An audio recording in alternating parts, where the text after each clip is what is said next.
Hello and welcome everyone to the 6th episode of the OWL podcast. Today we get the opportunity to talk with Jessica McClintock. While many people know her now, I bet most of you don't know that she joined our industry with very little aviation knowledge. Hear how she has created opportunities and taken chances in her journey to get to where she is now. Here we go.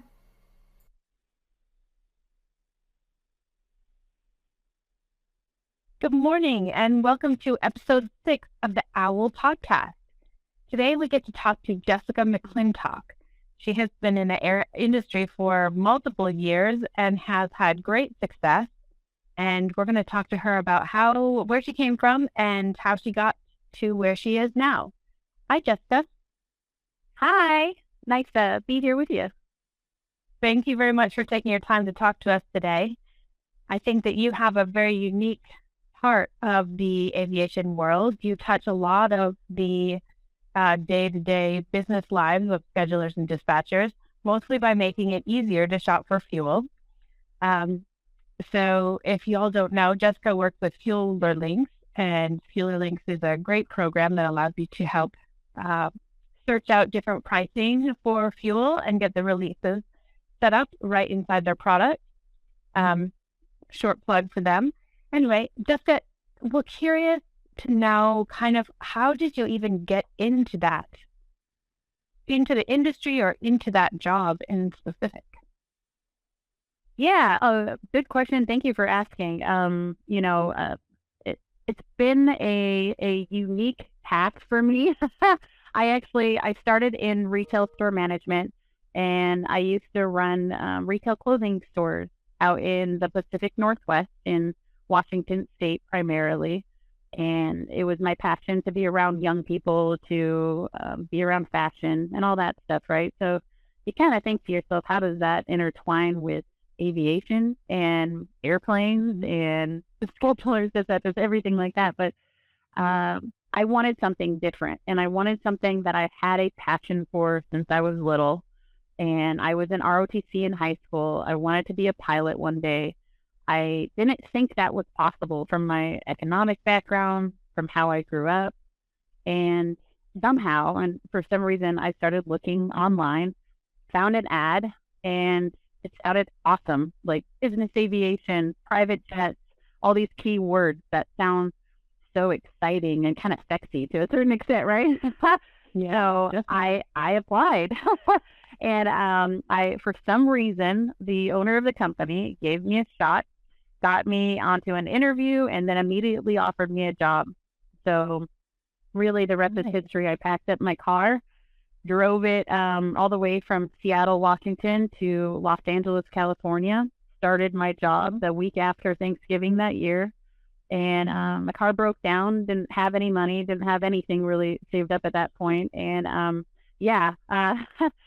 of like, that phrase, hot mess. That's how I felt. So, but going into the LA area, that's a really expensive market to come into, with that's a good point. You don't think of that when you're so excited about trying something new. And I actually hadn't ever been to Los Angeles area besides when I was, I think, around 6 or 7, going to Disneyland as like a tiny kid. But that was the first time actually going to Los Angeles and being there. And I didn't know anybody, so that was the tricky part. I happened to come across a girl that went to high school with me. She was super, super kind to me and let me stay with her family at the time so that I could save up some money and get my own place. My boss ended up helping me through this too. Like, this was all from nothing, and it became something, which was, one of those kind of nuggets of fun that you can find in just taking a chance and going towards something that you want to do. And I ended up taking the position and loving it. It was a challenge. It was such a challenge. The first 2 or 3 months, for anybody that came from something else or that remembers their starting point, just aviation acronyms and understanding for when an SBO, like I was saying FOB, I was saying like, what does this mean? What is a fixed based operator? How do you even like you're a dispatcher. What is that? What is that all about? I had to learn everything from the ground up, and then I had to learn software on top of that with the Feeler Links program being all, online based. So anyways, a huge transition for me, and I took the role, and I ended up finding a really great home there. Have been there for about 7 years or so, and everything else, all the organizations that I participate in now have been just, me being interested in learning more and loving every single moment of it. That is so interesting. So you literally came from zero aviation background and were totally immersed in it. That Yeah, it was hard, I think, but yeah, it was hard. There was a limited exception that I was in ROTC, Air Force ROTC, when I was a junior and a senior in high school, and the only reason I didn't actually join the Air Force, because that was one of my goals at the time to get money for college, was because I, for some reason, was able to get scholarships and some grants and financial aid in order to get to college. And otherwise, I would have probably went through the military route, to be honest. And it was a good almost 10 years after that when I finally got into aviation and found a pathway into it, which, it kind of worked out that way, right? So it does. Like the world, the planets aligned at that point. I think things to have worked out perfectly. Oh, that's awesome. Very awesome. Well, so now that you've been in it, so it sounds like you've been in it for 7 to 10 years or so, working on the software kind of side of it. It sounds like, did I hear you're going back to actually flying? You're flying now?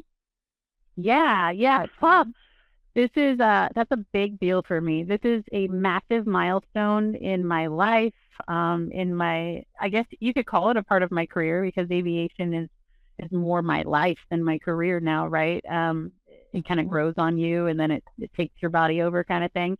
And everything that you do has to do with aviation and traveling and being a part of something so awesome. But I finally started flight training actually fairly recently, and at the end of last year, I was able to start actually flying, and I have, close to somewhere around 16 hours now, but I do it before work, maybe 1 or 2 days a week, and it fuels my passion for aviation even more, I'll tell you that. That's wonderful. And what a good knowledge base too, to just in addition to helping your job. I also like what you said. Aviation is your life. It's not a career. And I think that happens to most of us. Once we get in, especially to business aviation, it's really hard to get out. It's super difficult. Like, I don't know if that would even be like, this is the beginning of flight training, and I already have game plans of potentially becoming CFI rated to help other people get into where I've been through, because you find so many different outlets and so much support, like your ALB program. Like, when you told me that you launched it, I thought this was going to be an amazing program to support other people who go through the same things that don't realize that there's support out there. And this industry is by far, so far in all of my life, has been one of the most supportive industries that I have been in. So I really appreciate that. It's really great. It really is. And I'm glad you pointed that out, because I think some people maybe just don't reach out, or they don't know to reach out. And I think that that's a key point, is that people in this industry are more than willing to help out. They want to help out. There's programs out there, and you just have to go and find them. Like you said, you searched online to find your job. You just need to go out there, make some connections, and ask some questions, and ask for help. Speaking of that part, that kind of leads me into the next section. Now, you're part of the MBAA mentor program, right? Can you tell us more about that? Yeah, sure. So MBAA had started what's called like the mentorship network, which allows different mentees and mentors from across the industry to pair together with somebody that they either want to help support growth, or to earn some sort of growth, or to kind of learn and be mentored by somebody that's already in a position to do so. So they've done a fantastic job starting the rollout of this a couple of years ago. They've gone through a few phases of it, and I signed up to be a mentee, a part of the mentorship network, and actually fairly recently have been connected to my mentor, which I'm really excited about. It's not just about putting yourself out there, because that's a big part of it, right? You have to be okay with acknowledging that you do have room for growth. You have the need to get better and the desire to grow. That's really important. You got to take a step down, no matter what role, no matter what position, no matter where you are in your company. If you want to learn more, or if you want to succeed at a different kind of level, it's a really helpful program to get you there, because you will find somebody, and you can find a mentor that has already been through similar circumstances or similar different obstacles that you have in your career or in your life, that that they're able to put it in perspective for you. And being on both sides, having been a mentor before as well as being a mentee, I can tell you that if you think that you've stopped learning or stopped growing, that you're completely wrong. And get over that part, and then that's half the battle. Oh, it sounds like a great program. Do we just go, because most of us are probably part of the MBAA membership, and do we just go to their website and we can search it there, or is there a time frame when you have to apply? Yeah, great question. So I don't have the time frame in front of me right now, but if anybody has questions about getting involved in the mentorship network through MBAA, you're very welcome to reach out to me directly. There are online resources for that on the mbaa.org website, and I can personally connect you with them. There is a time frame as far as when you can apply to be either a mentor or a mentee. That's kind of during I'm not sure what season they open up. I think this last one just closed maybe a month or so ago. But they do a great job cycling through and giving the opportunity. If you feel like that would be something you would like to do, and you have time to dedicate towards that, because that is something really, really important to think about. If you either on the mentee or mentor side, you do have to put in some time, right? Because that's your most valuable asset, but it's also your most valuable gift. So remember that if you're interested, and feel free to reach out if you have questions. That's a really good point. Yeah.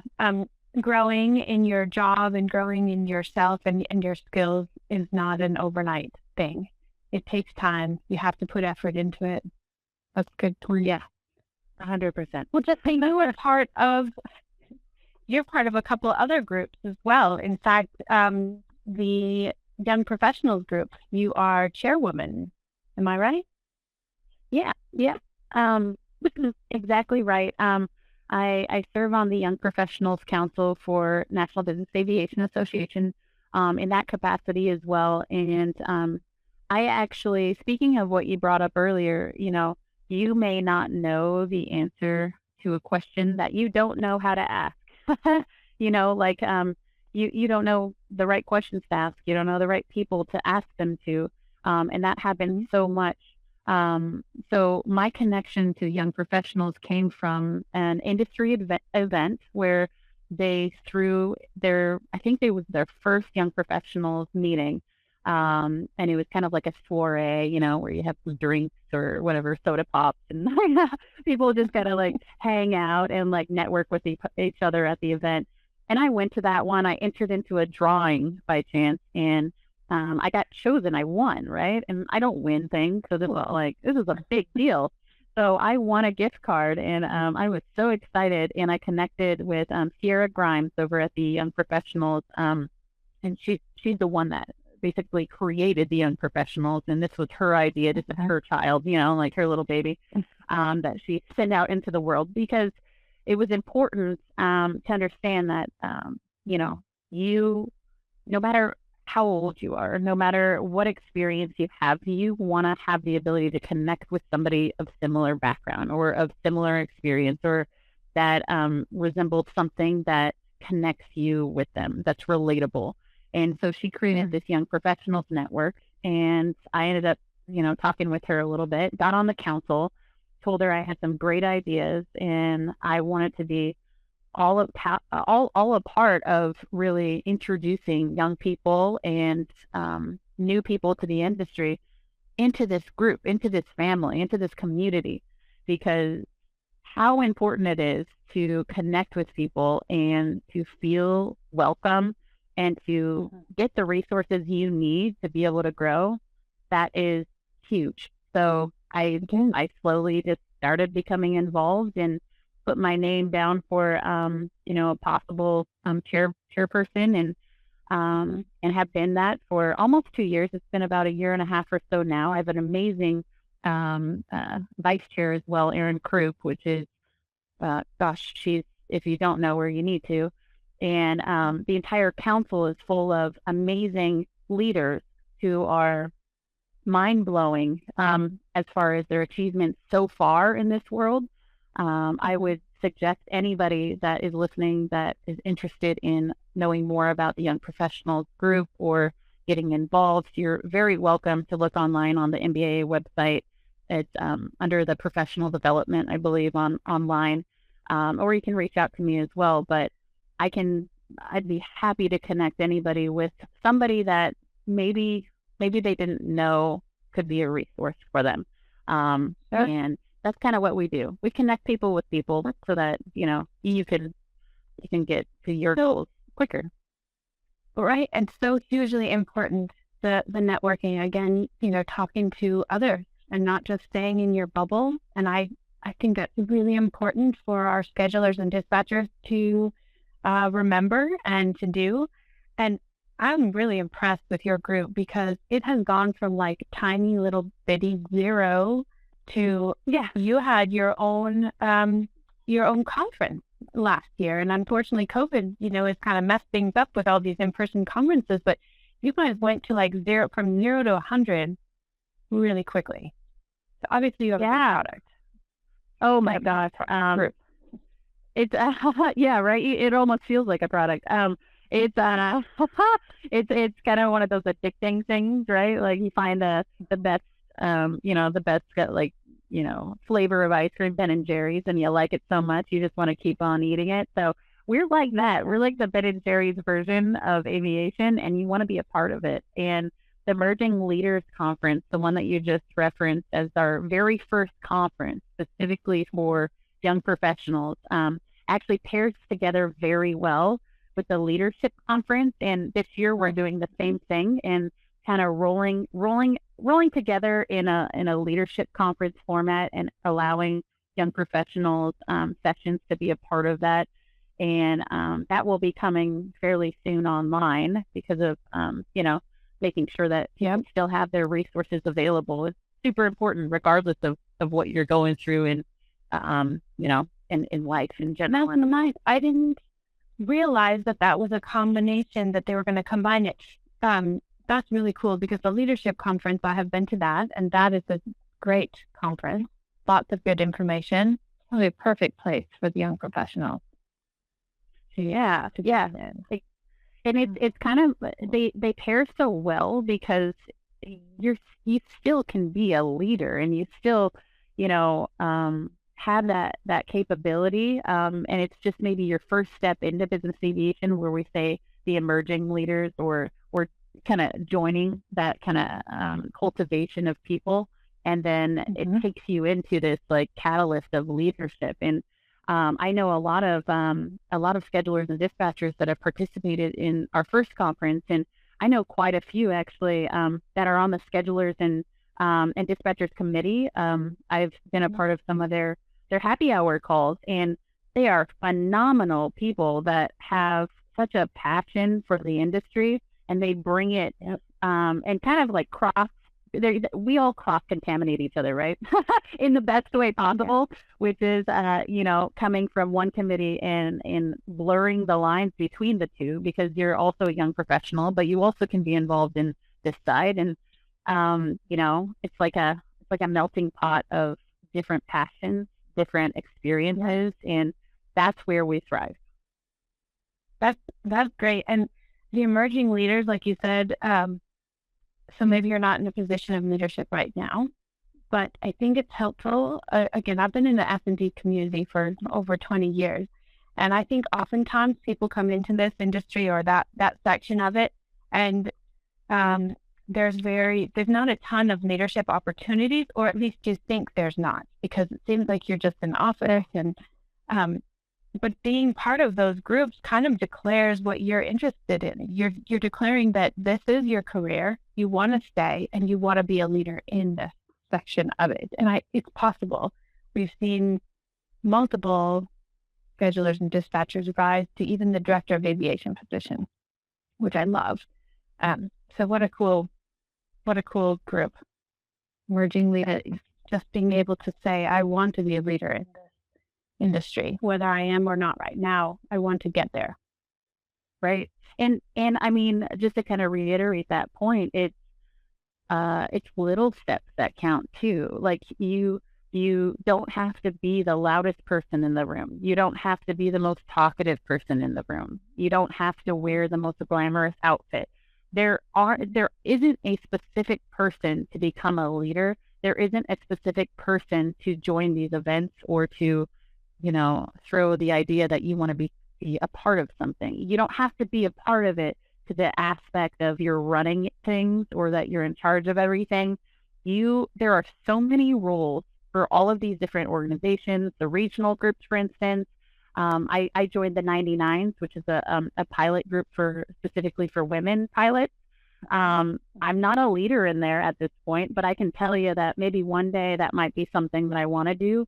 I'm learning and I'm like a bug on the wall, like watching all of these amazing people and asking questions and talking with them and getting insight and growing myself. And becoming a mentee is the same thing, but just remember there's different levels to this as well. You never have to put yourself out there to a capacity where you get nauseous thinking about it. Like, you know what I mean? Like take your steps into it. Put yourself in an uncomfortable position to a certain extent, because that's how you grow, but don't overdo it when you first start diving in.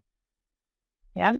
Oh, very true. Maybe it is just joining the F&D cocktail hours. Maybe it's joining the OWL group once in a while. And then from there, you can move on to bigger and better things too.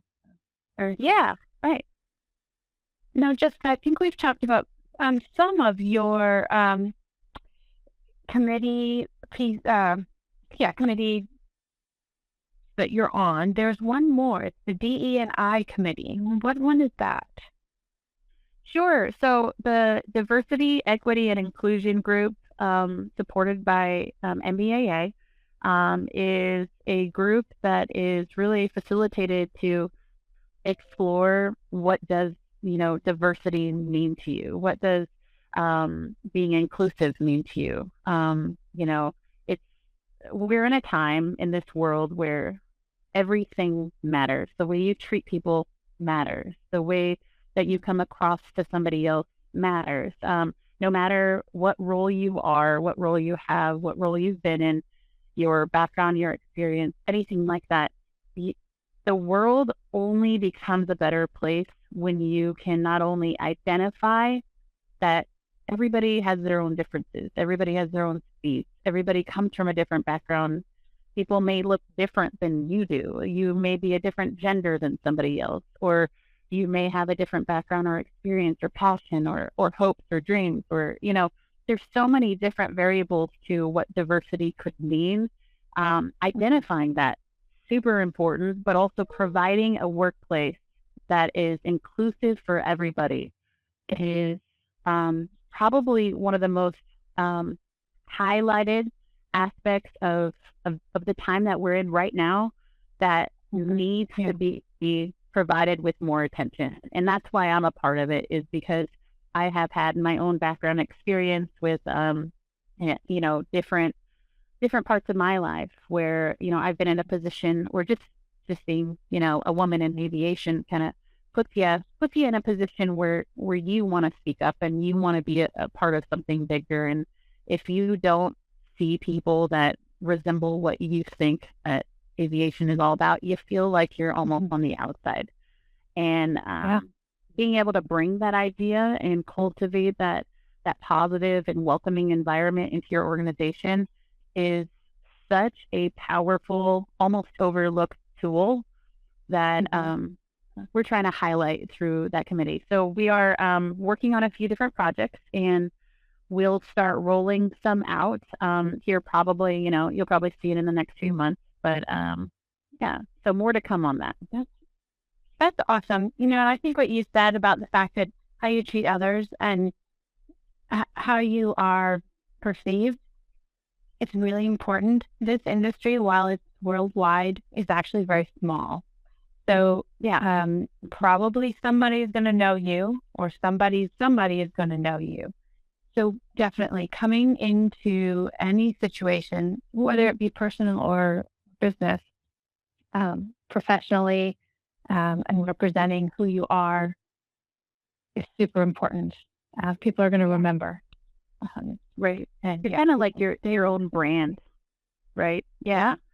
And it's, if I know your name is in the industry like nobody's business. And I've, from the first time I met you to today, I can tell you that, most of the people I speak with that I work with, since I work with so many schedulers and so many dispatchers in our industry, they will be familiar with your name. Now, the best part about it is there's not negativity connected to your name. There's not and so it's not like an like, oh my gosh, situation, which it will never be, and I'm confident in saying that.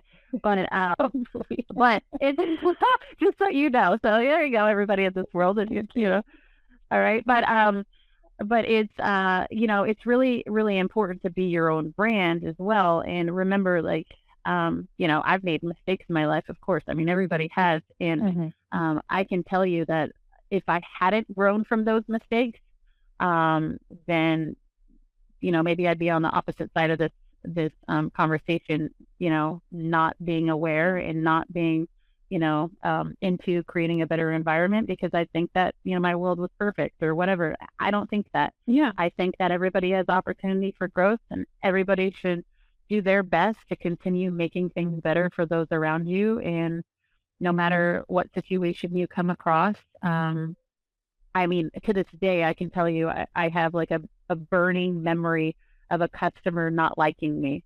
And that very, I can't even know, I can't even think who that possibly could be, because everybody. No. It's well, I appreciate that. Thank you. But it's that's not true. And but it's okay. I mean, and the thing is and I've talked about this before as well, but the courage to be disliked as well is really important to remember, because not everybody will see your same perspective.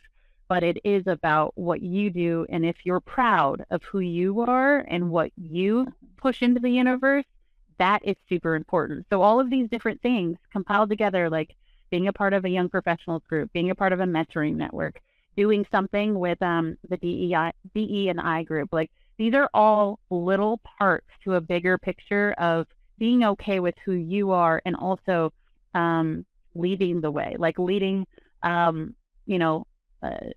putting your money where your mouth is. You're doing the same steps that you need to in order to make this world better and to make yourself, a better person. So anyhow, that's no, super good advice, Jessica. Really, that's awesome. And I think that probably brings me to my maybe last question, that relates to the fact that you did come from not very much aviation background, and you came straight into it, and you have risen to a level of success that's really awesome. And I just see it continuing. What if you're somebody from outside the industry, or perhaps you're just somebody in the industry who hasn't, who maybe wants more? What's maybe one or two things that you would suggest them do right away, immediately, to start moving their career forward in business aviation? That's a really great question, and it's kind of tough because it's different for each person, and it depends on where you are in the industry or what you're coming from to a certain extent. for me, it was all about taking a chance. If I saw something that was exciting for me, like taking this job, for instance, was exciting. It was taking a new challenge on, knowing that it would be difficult, but still jumping in anyways, because I was okay with trying it out and possibly failing. Like, I knew that I didn't want to fail, but the fact that I took a chance was one of my biggest, like, saving grace, I guess, for me, is that if I didn't, I'd probably still in Seattle, be in Seattle. I'd probably maybe be unhappy. I don't know. Maybe I lost my opportunity at that moment. So I seized that opportunity of, a possibility, and looking at it from that angle. And then, the other thing is not just asking questions, because that's super important, but finding a group or finding a friend or joining groups like your OWL group, just jumping into a call, listening in, maybe introducing yourself. You don't necessarily, like I said earlier, have to be the person that speaks all the time. I know I talk a lot. I totally get that. So if anybody's laughing at this, I know I do, but that's my personality. That's my personality. But it's also part of my defense mechanism too. I talk a lot because I want to kind of cover up my insecurities to a certain extent. I get that. It's okay. You guys can, other people can keep quiet because that's how they cope with that situation. But joining a group, joining an organization, sitting in the group, asking questions, even sending a personalized email to the person that created the group. I don't know anybody that, if they reached out to you, for instance, would get, wouldn't get a response. You know what I mean? Like, they would definitely get a response saying, you're very welcome to come to my group. You're very welcome to be a part of this. Same thing with every single group that I mentioned today. And that's only the tip of the iceberg. There are so many different organizations. A regional group is a great way of getting involved. And even though it may seem intimidating to take that leap into asking, how do I get involved, or can I participate in this group, or am I allowed to come through? Like, I will tell you that, 97% of the time, it's going to be with open arms, and it's going to be a response where you'll feel comfortable coming back. And if it's not, that's not the group for you. And that's where you have to try again. Oh, such good point. Such good point. There is probably a group for every passion out there. I love how you talk about, you recognize maybe your style and your brand, and you're running with it. You're going with it, and it works for you. So, be proud of your brand. That's great. Yeah. Jessica, thank you so much for your time today. And if anybody wants to get a hold of Jessica, you can always contact me, but her email is just Jessica, so Jessica @fuelerlinks.com. And then she can get you in touch with any of the other groups or point you in the right direction to other groups that might be out there. Jessica is an awesome resource out there. So thank you again, Jessica, for all your time today. And I hope to talk with you again soon. Oh, thank you, Lindsay. It's always a pleasure, and I can't wait to talk to you again soon. Thanks.